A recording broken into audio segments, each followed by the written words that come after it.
Hello नमस्कार जय हिंद। स्वागत है सभी मित्रों का आपके अपने फेवरेट एजुकेशन चैनल पर। और आज मैं आपके लिए बहुत ही शानदार बूस्टर डोज लेकर आया हूं जो सीटी को लेकर विशेष होने वाला है भाई।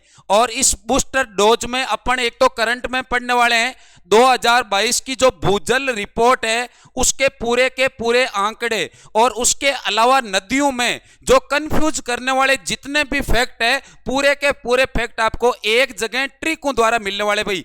तो वीडियो में अंत तक बने रहना। चैनल पर नए हो तो चैनल को एक बार सब्सक्राइब कर लेना भाई। तो जीके बूस्टर डोज है, इसके बाद आपको कुछ नहीं पढ़ना है भाई। और सीटी पर सीधा वार किया मैंने, देखो यहां से 1 नंबर आप लोगों से आगे हो सकते हो भाई।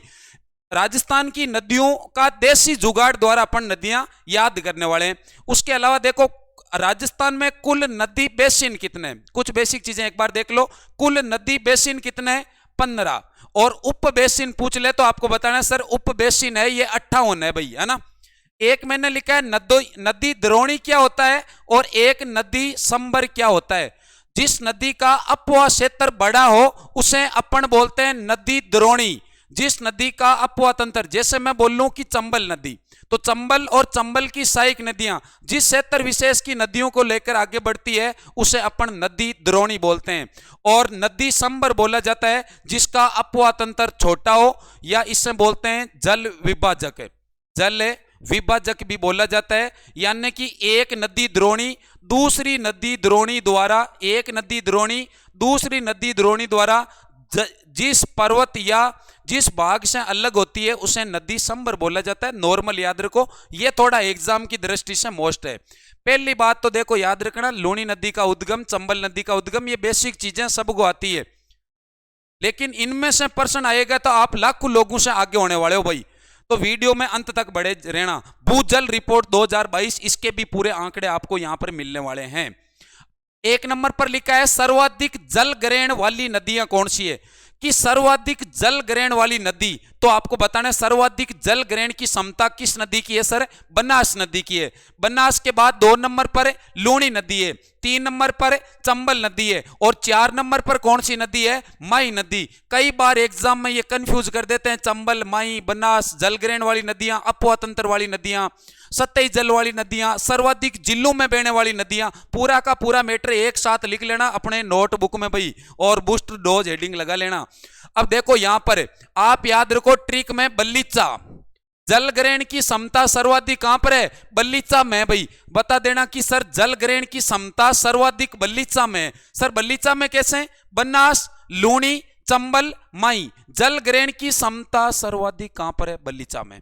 अगला फैक्ट अपना कि सर्वाधिक जिलों में बहने वाली नदियां, सर्वाधिक जिलों में बहने वाली नदियां, पहली नदी है उसका नाम है सर्वाधिक जिलों में बहने वाली नदी चंबल नदी। उसके बाद जो नदी है उसका नाम लिख रहा हूं मैं बनास नदी। कौन सी नदी? बनास नदी। और अगली नदी का नाम लिख रहा हूं मैं लूणी नदी। सर आपने यहां पर बराबर का चिन्ह क्यों लगवाया? पहली बात आपको पता होना चाहिए चंबल नदी कितने जिलों में प्रवाहित होती है? 6 जिलों में। एग्जाम में सीधा छप सकता है। बनास नदी भी कितने जिलों में? 6 जिलों में। और लूणी नदी भी कितने जिलों में? 6 जिलों में। अब अपनी ट्रिक देख लीजिएगा एक बार।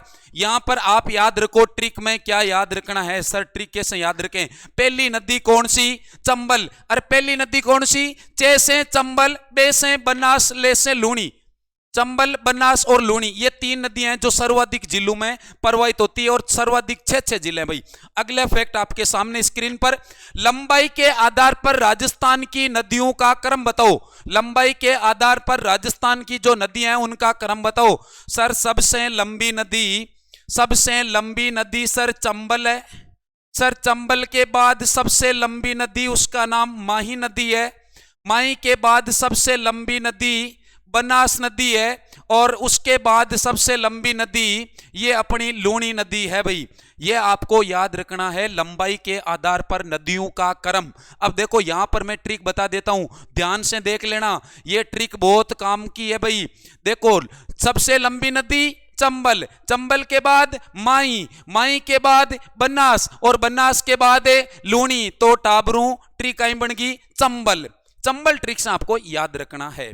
अब मैं यहां पर आपको चंबल नदी की देखो कुल लंबाई पूछे तो 965 या 966, और वर्तमान आंकड़ों के अनुसार 1051। माई नदी की कुल लंबाई पूछे तो सर बताइएगा 576 किलोमीटर।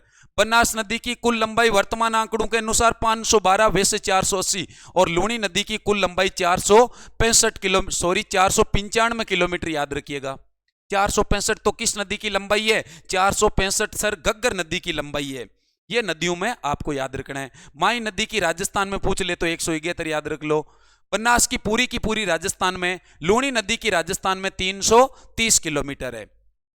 दो चीजें यहां पर मैं बता देता हूं। राजस्थान की सबसे लंबी नदी, राजस्थान की सबसे लंबी नदी कौन सी है? तो आपको बताना सर चंबल नदी।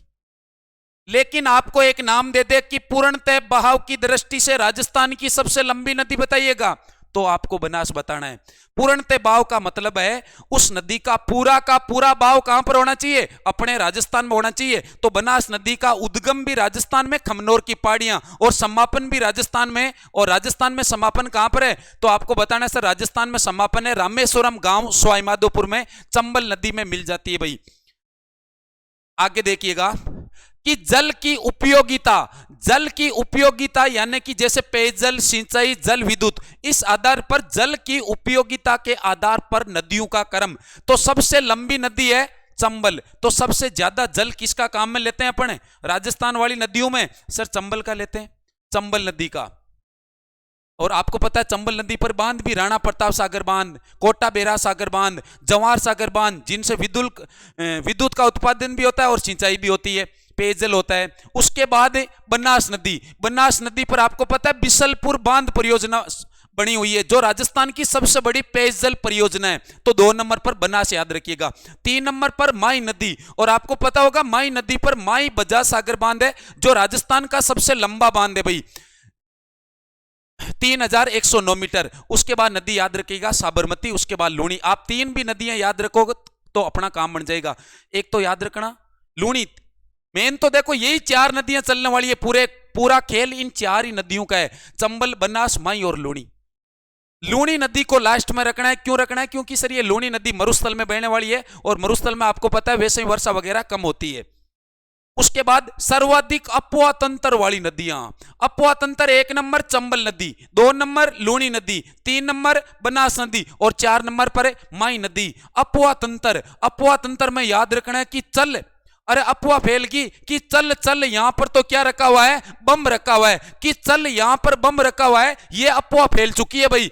तो अफवाह फैल चुकी है कि चल बम रखा हुआ है यहां पर चंबल लूनी बनास माई, चंबल लूनी बनास और माई नदियां, ये सर्वाधिक अपवा तंत्र की राजस्थान की नदियां हैं भाई। आगे अपन देखने वाले हैं यहां पर भूजल रिपोर्ट 2022। यहां पर लोगों को आप 1 नंबर से पचाड़ सकते हो भाई, आपके पास मौका है ना, यहां से प्रश्न बन सकता है। और ये लेटेस्ट की रिपोर्ट है 2022 की। राजस्थान में कुल भूजल ब्लॉक कितने? तो पहले 2020 के आंकड़ों के अनुसार तो कितने थे? 295, और अब 7 और बढ़ गए, टोटल कितने हो चुके हैं दोस्तों? 302। उसमें से पूछे कि अति दोहित ब्लॉक कितने? तो 219। क्रिटिकल ब्लॉक कितने? 22। सेमी क्रिटिकल ब्लॉक कितने? 20। और सुरक्षित ब्लॉक कितने हैं? तो 38। मैं आपको ज्यादा याद नहीं रहे तो 2 चीजें याद रख लेना दोस्तों। एक तो राजस्थान में जो कुल भूजल ब्लॉक है ये 302 हो चुके हैं, और एक आपको पूछ सकता है कि सुरक्षित ब्लॉक कितने हैं? तो दोस्तों बताइएगा सर 38 राजस्थान में सुरक्षित ब्लॉक है। पहले 37 थे, अब 1 बढ़ गया, 38 हो चुका है। अब देखो यहां पर कि राज्य में देश के कुल सतही जल का राजस्थान में कितना है? 1.16%। और देश के कुल भूमिगत जल का राजस्थान में कितना है? तो 1.74, यानी लगभग 0.2% है। ये देश के कुल भूमिगत जल का अपने राजस्थान में है। वीडियो को अंत तक देखने के लिए सभी मित्रों का बहुत बहुत धन्यवाद। मिलते हैं अपन नेक्स्ट क्लास में, तब तक के लिए जय हिंद। एक बार आप कमेंट करके मेरे को ये चीज बताइएगा, ये मैटर आपको कैसा लगा। अगर अच्छा लगा तो कमेंट में जरूर बताना है। आपके कमेंट ये जो हमें मोटिवेट करते हैं भाई। चलो मिलते हैं अपन नेक्स्ट डोज में, तब तक के लिए जय हिंद, जय भारत।